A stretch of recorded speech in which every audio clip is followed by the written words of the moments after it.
Betulkah Pak Uday, Pak Ustaz, betulkah dalam beristighfar kita perlu beristighfar dengan 7 anggota? Istighfar dengan mata, istighfar dengan tak tahu, tak disebut di sini. Mungkin dengan telinga, dengan hidung, dengan mulut.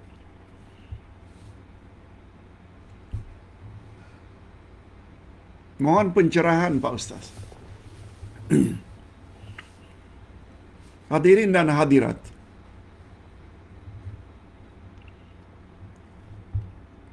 istighfar maknanya minta ampun. Dari kata ghafara, ampunan. Tapi dari sudut bahasa, ghafara mengandung makna ditutup. Mohon agar Allah tutup. Tutup apa Pak Ustaz? Tutup dosa-dosa yang kita telah buat. Itu menurut bahasa. Istighfar, adanya tambahan alif sinta di depan, ia membawa makna mohon. Mohon agar Allah tutup kejahatan-kejahatan yang kita lakukan. Itu menurut bahasa.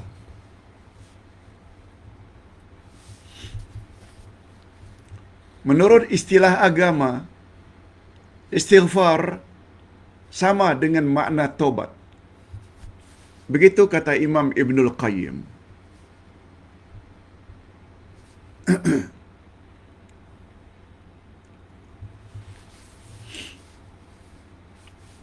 Kata Imam Ibnul Qayyim, menurut istilah agama, istighfar dengan taubat membawa makna yang sama. Bila disebut taubat saja termasuk di dalamnya istighfar. Bila disebut istighfar, minta ampun, termasuk di dalamnya taubat.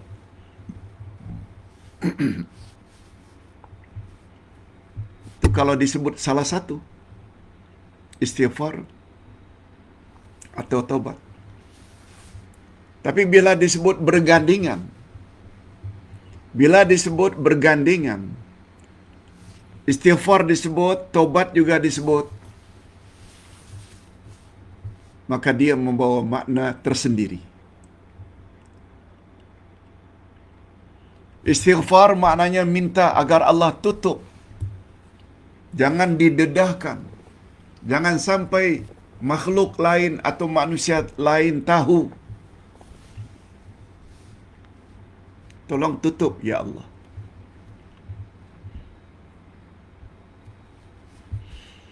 Sedangkan taubat pula membawa makna rujuk. Rujuk maknanya kembali ke pangkuan Allah. Itu sebabnya taubat mempunyai rukun-rukun taubat, sehingga layak dikatakan taubat nasuha, taubat yang diterima. Tinggalkan dosa, itu syaratnya. Yang kedua, menyesal dosa-dosa yang pernah dilakukan. Dan yang ketiga, azam, tekad yang kuat untuk tidak mengulanginya lagi pada masa hadapan. Itu makna taubat. Istighfar lain, taubat lain. Kalau disebut bergandingan, istighfarlah kamu, taubatlah kamu, ia membawa makna yang berbeza. Istighfar dengan makna minta ditutup oleh Allah. Jangan engkau dedahkan, ya Allah, sama ada di dunia atau di akhirat. Tapi taubat kembali ke pangkuan Allah. Tapi bila disebut hanya satu daripada dua itu, dia mencakupi kedua-dua makna. Begitu menurut Imam Ibnul Qayyim rahimahullah.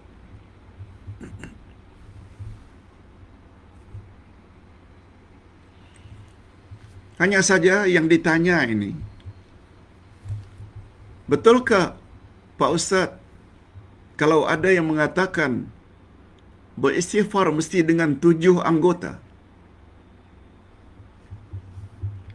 Hadirin dan hadirat, setahu Ustaz yang sudah belajar agama sekian puluh tahun, tak pernah datang dari Nabi istighfar mesti dengan 7 anggota. Istighfar dengan makna taubat sebagaimana yang kita sebutkan tadi. Cuma yang datang dari Nabi ada salat sunat taubat. Bila kita terlanjur melakukan dosa-dosa besar, selain taubat memenuhi 3 rukun tadi, bagus kita tambah dengan salat sunat taubat 2 rakaat. Itu ada datang dari Nabi. Adapun taubat dengan 7 anggota, Ustaz pun tak tahu. Minta maaf kalau Ustaz tak boleh jawab, sebab tak pernah dengar. Pertanyaan berikutnya, Pak Ustaz. Ada seorang Ustaz menyuruh, bila kita punya hajat yang besar, amalan hajat yang besar, mungkin boleh dengar apa yang beliau katakan. Hajat kecil jangan buat, ni hajat besar. Kalau ada hajat besar, buatlah. Kaifiah ni sangat mustajab. Alhamdulillah. Pengalaman yang saya bagi kepada kawan-kawan, maka semua yang buat Allah kabulkan hajatnya. Alhamdulillah. Segi fikir kata is mustahil, tapi Allah bagi dengan asbab. Jadi siapa-siapa yang ada hajat besar, buat kaifiah ni. Sembahyang hajat ni macam Bila kita ada hajat yang besar-besar, kita hendaklah buat salat hajat 2 rakaat. Tapi Ustaz ini kata, lakukanlah salat sunat hajat itu antara jam 3 pagi hingga jam 4 pagi. 3 hingga 4. Maksudnya waktu sahur. Tapi dengan syarat supaya hajat kita tadi itu makbul, pada rakaat yang pertama dianjurkan setelah membaca Al-Fatihah kita baca surat Al-Kafirun 10 kali. 10 kali. Setelah waladdallin, amin, baca qul huwallahu ahad Allahu samad sampai akhir sebanyak 10 kali. Pada rakaat kedua, setelah surat Al-Fatihah, kita baca surat Al-Ikhlas juga 10 kali. Kemudian beliau anjurkan, setelah memberi salam, kita sujud lagi dengan bacaan-bacaan tertentu. Hadirin dan hadirat, jawapan ringkas Ustaz, itu adalah amalan guru beliau. Alhamdulillah, beliau tidak sebut itu datang dari Nabi. Kalau kita mau ikut, boleh. Cuma jangan katakan dari Nabi. Karena beliau katakan menurut pengalaman beliau, dengan berbuat demikian, hajat kita akan makbul. Nak ikut silakan.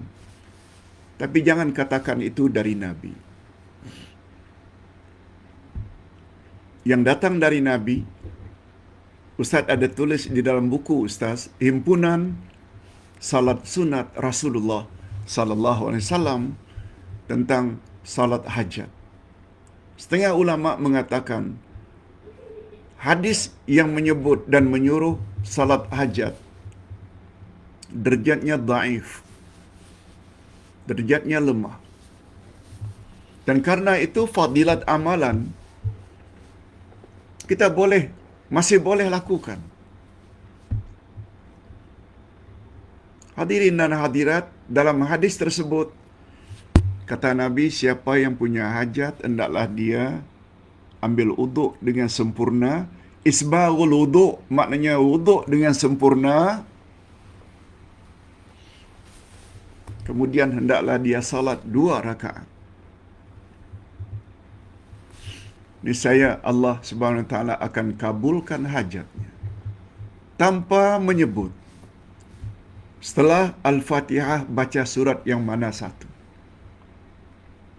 Begitu juga rakaat yang kedua setelah Al-Fatihah, apapun surah atau ayat dibaca boleh. Tak baca pun boleh. Sebab yang jadi rukun salat adalah membaca surat Al-Fatihah antaranya. Sehingga kata Nabi, la salata liman lam yaqra bi Fatihatil Kitab.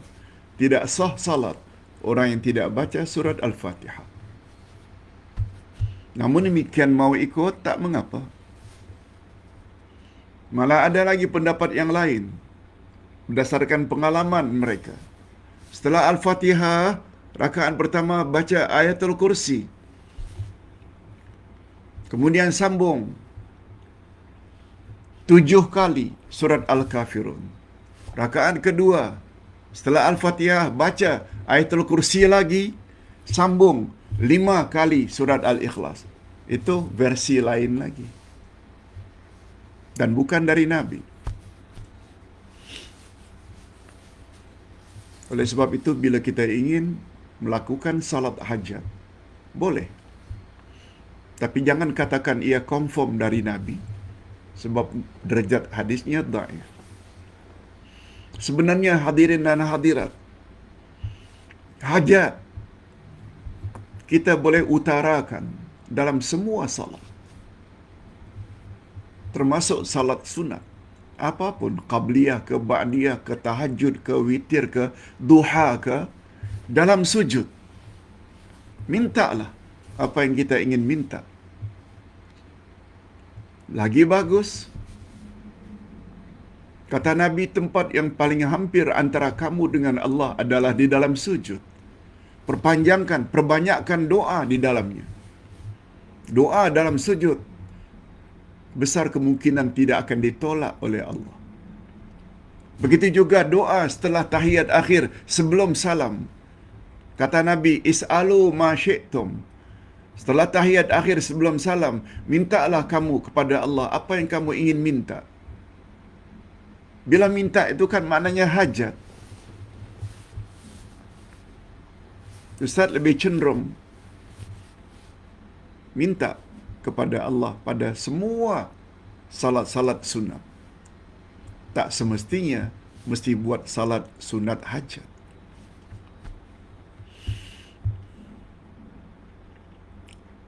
Ini untuk soalan tersebut. Terakhir,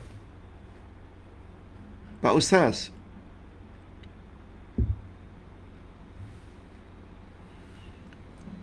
ada posting yang saya dapati, yang saya sendiri tidak pernah dengar. Mohon pencerahan Pak Ustaz.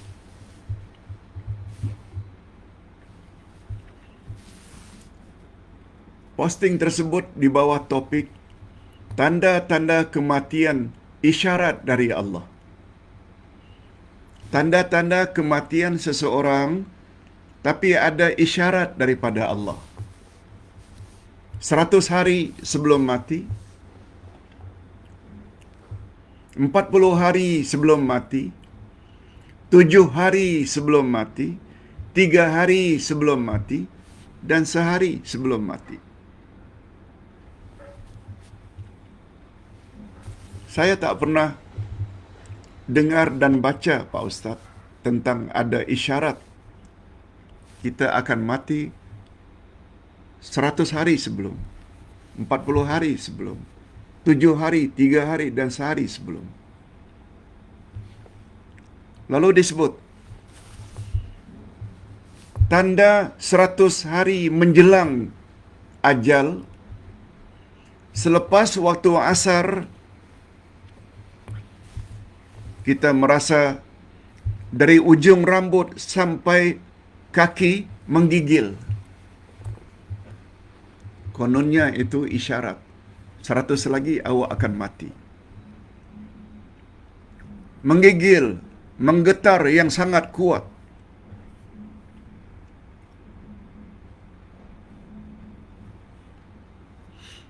Bagi yang menyadarinya bahwa itu tanda akan mati, membuat hatinya terasa sangat indah. 100 hari lagi akan mati. 40 hari sebelum mati, apa dia tanda atau isyarat? Selepas asar, asar lagi, jantung berdenyut-denyut.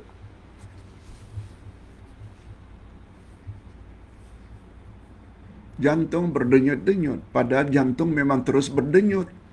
Bila tak berdenyut, matilah.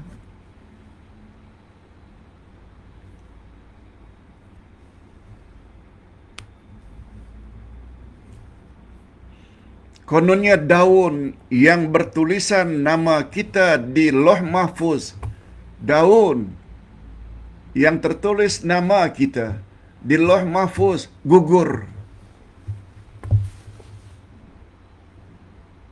Malaikat maut akan mengambil daun kita dan mula mengikuti perjalanan kita sepanjang hari.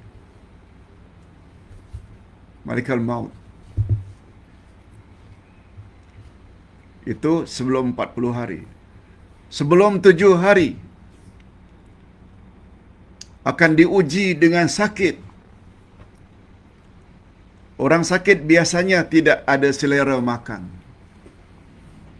Itu maknanya 7 hari lagi akan mati.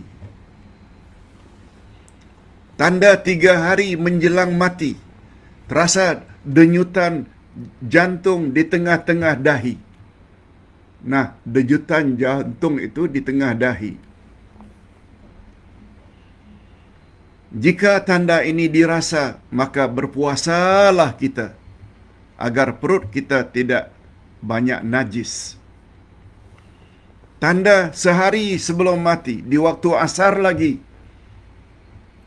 kita akan merasa denyutan di ubun-ubun. Tadi dahi, ini di ubun-ubun. Menandakan kita tidak sempat menemui asar besok harinya. Hadirin dan hadirat, itu posting yang dimaksudkan. Kalau Ustaz ditanya, bahasa singkatnya, jawabannya mengarut. Bila kita akan mati, tak ada seorang pun yang tahu, kecuali Allah. Sebab dia termasuk perkara gaib. Hadirin dan hadirat, bila bercakap tentang future, perkara gaib yang akan datang, itu termasuk bab akidah.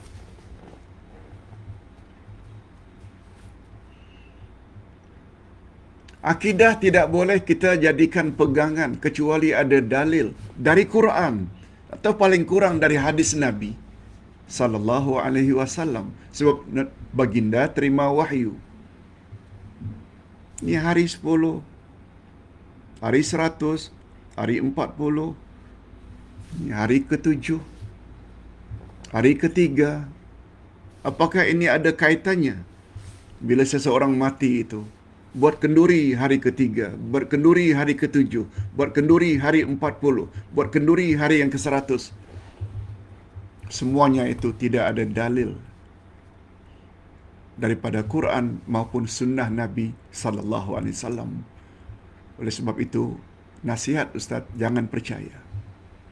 Bila percaya, boleh rosak akidah kita. Cuma yang datang dari Nabi, ada yang mati itu husnul khatimah, ada yang mati itu su'ul khatimah. Yang kita minta ni husnul khatimah, mati dalam baik. Yang Nabi ada cakap, innamal a'mal bil khawatim.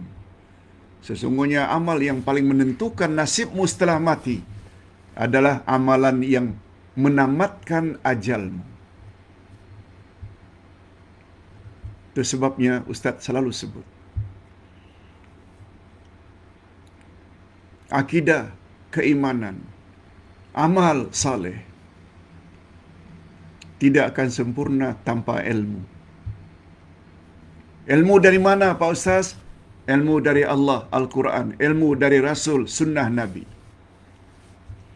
Itu sebabnya bapa-bapa dan ibu-ibu yang baru ikut kuliah seumpama ini baru seminggu, baru sebulan, baru setahun, baru 10 tahun, 15 tahun. Dan ada jemaah yang Ustaz tahu, kenal pasti. Sejak awal lagi Ustaz berdakwah sudah ikut. Sudah 40 tahun lebih. Teruskan. Tambah ilmu yang berasaskan Quran dan Sunnah. Perbetulkan. Amal-amal yang tidak ada asas, tinggalkan. Buat amal-amal yang ada dalilnya. Lalu kita mati dalam keadaan itu. Yes, itulah namanya husnul khatimah. Tapi andai kata keislaman kita hanya ikut nenek moyang, ikut orang ramai,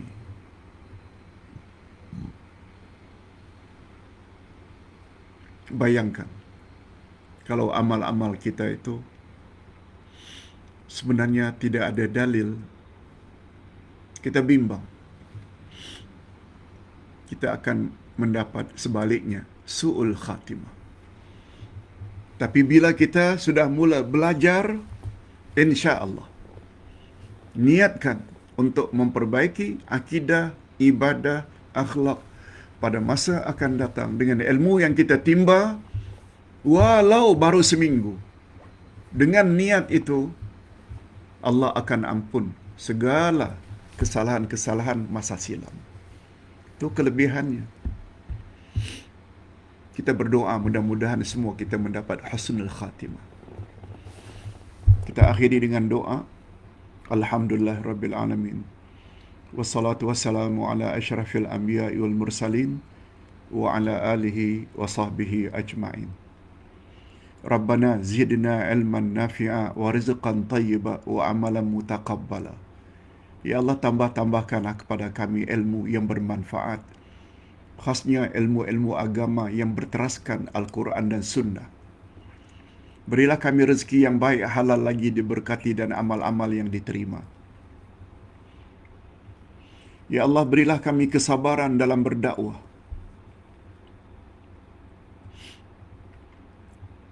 Mudah-mudahan dengan berkat kesabaran kami akan mendapat ganjaran yang besar dari sisimu di akhirat nanti, sebagaimana firman-Mu pada ayat 10 dari surat Az-Zumar.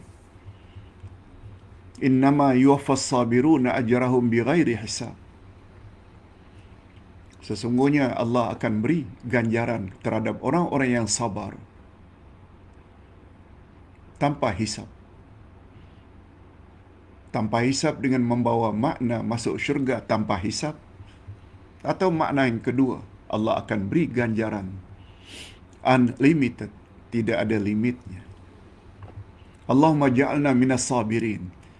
Ya Allah, masukkanlah kami ke dalam golongan orang-orang yang sabar, yang akan mendapat ucapan tahniah daripada para malaikat di dalam syurga nanti. Salamun alaikum bima sabartum. Selamat sejahtera untuk kamu sekalian, hai penghuni syurga, berkat kesabaranmu dulu di dunia. Allah makhtim lana bihusnil khatimah, wa la takhtim alaina bisu'il khatimah. Ya Allah, akhirilah hidup kami dalam keadaan akhir yang baik. Akhir dalam iman yang mantap tanpa bercampur syirik. Akhir dengan amal-amal saleh, mengikuti panduan Rasulullah sallallahu alaihi wasallam, wala takhtim alaina bisu'il khatimah. Tolong ya Allah, jangan Engkau akhiri hayat kami dengan akhir yang tidak baik. Na'udzubillahi min dzalik. Wa sallallahu ala nabiyyina Muhammad wa ala alihi wa sahbihi ajma'in. Subhana rabbika rabbil izzati amma yasifun. Wa salamun alal mursalin walhamdulillahi rabbil alamin. Subhanakallahumma wa bihamdik, asyhadu an la ilaha illa anta astaghfiruka wa atubu ilaik. Wassalamualaikum warahmatullahi wabarakatuh.